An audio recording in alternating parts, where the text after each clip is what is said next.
किसका राजनीतिक स्टार्टअप हुआ बंद? मोदी ने किसकी राजनीति को बताया स्टार्टअप? पीएम से राजनीति का स्टार्टअप कनेक्शन जानिए।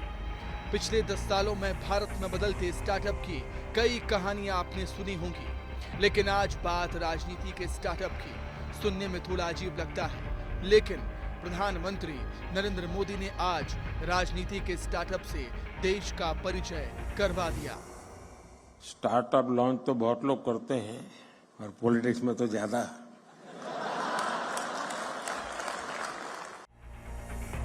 मोदी ने राजनीतिक स्टार्टअप के नाम पर कांग्रेस नेता राहुल गांधी पर तंज कसा है। प्रधानमंत्री यहीं नहीं रुके, देश के युवाओं की तारीफ करते हुए उन्होंने इशारों इशारों में राहुल गांधी को राजनीति से दूरी बनाने की सलाह दी। आप में उनमें फर्क ये है कि आप लोग प्रयोगशील होते हैं। एक अगर लॉन्च नहीं हुआ तो तुरंत दूसरे पर चले जाते हैं। दरअसल भारत मंडपम में आयोजित हुए स्टार्टअप महाकुंभ में पीएम मोदी पहुंचे थे, जहां उन्होंने नए स्टार्टअप को आगे लाने के लिए युवाओं को प्रेरित किया। मगर मोदी ने स्टार्टअप के बहाने राहुल को राजनीति की जगह दूसरे काम करने की सलाह दी।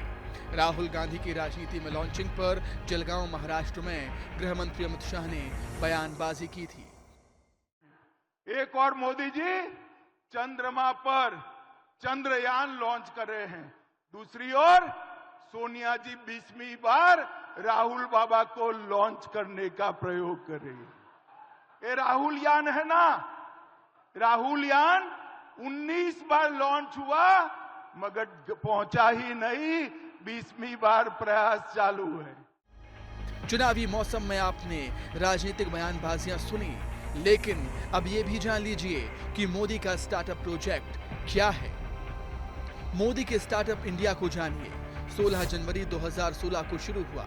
नौकरी लेने वाले नहीं, देने वाले बनेंगे युवा। स्टार्टअप इंडिया के शुरू होने के बाद भारत में बढ़ते स्टार्टअप की संख्या भी जानिए।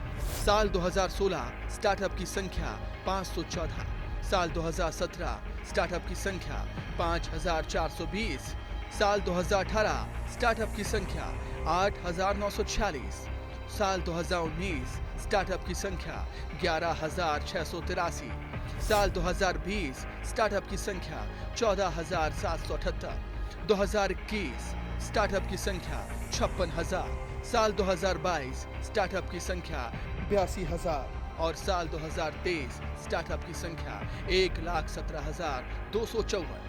हालांकि राहुल गांधी इन आंकड़ों को दरकिनार करते हुए हमेशा बेरोजगारी की बातें करते हैं। सबसे ज्यादा अनएम्प्लॉयमेंट हिंदुस्तान में। आप मुझे दिखाओ स्टार्टअप इंडिया है कहां? स्टार्टअप इंडिया लोगों को फायर कर रहा है, बेरोजगारी बढ़ती जा रही है। हिंदुस्तान की सरकार कहती है सच्चाई नहीं है। लेकिन राहुल गांधी के बयान के विपरीत कई कहानियां सफल स्टार्टअप की भी हैं।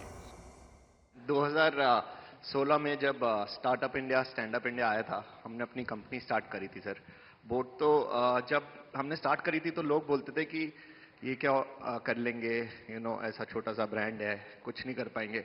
और आज सर 2024 7 साल बाद sir we are world's second largest sir, विश्व second largest audio brand sir. 2021 में सर कोविड आया सर, हमारा सारा सामान इंडिया के बाहर बनता था सर। 2021 में आपने मेक इन इंडिया स्टार्ट किया सर, यहाँ पहन के घूमते हैं सर प्राउडली हम। और सर आज की time sir 70% of our products are now made in India sir. Modi के स्टार्टअप प्लान से क्या फायदे हुए, वो बोट कंपनी के सीईओ अमन गुप्ता से आपने सुने। ऐसे में ये आपको तय करना होगा कि आप नए आइडिया को लेकर स्टार्टअप शुरू कर नौकरी देने वाले बनना चाहते हैं या फिर सिर्फ बेरोजगारी की बातें करना चाहते हैं। ब्यूरो रिपोर्ट, विस्तार न्यूज।